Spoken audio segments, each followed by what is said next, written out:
Sometimes it seems anchoring is more complicated than it needs to be. For instance, calculating the scope ratio for anchoring is as simple as squaring the hypotenuse of the root of the depth cosine times the diameter of the shank squared plus the compass heading over the distance to the nearest pub. It really is simple. Scope is just the ratio of the length of anchor rode to the distance from the bow roller to the bottom. In this example, we have 30 meters of rode to 6 meters of depth equals a scope of 5:1. Don't forget to add the height of the bow roller and also the tide. If you're anchoring at low tide, you will need to add predicted tide height plus the water depth plus your bow height.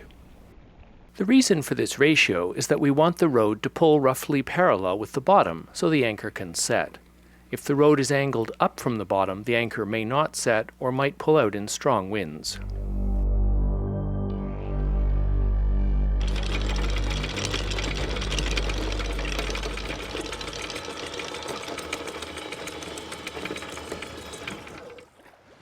So that's a good example of why you want to have good scope, because here we don't have enough scope. The anchor is never going to set properly like this. With our all-chain rode, I plan to use 5:1 scope, but in some crowded anchorages I will reduce it to 4:1. Another good reason to upsize your anchor.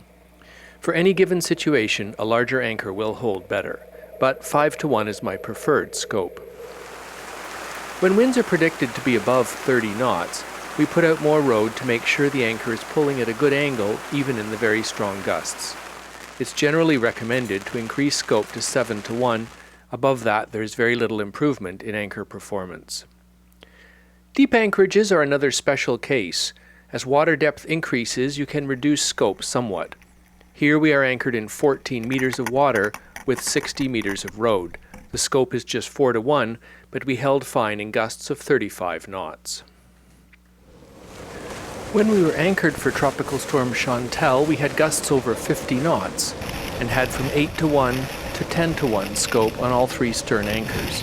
Here's the rode for the main fortress anchor taking the full force of the wind on the beam, but it didn't budge. To get the scope right, you will need to know how deep the water is, what the tide is, and how high it will go, plus you need to know how much rode you have out.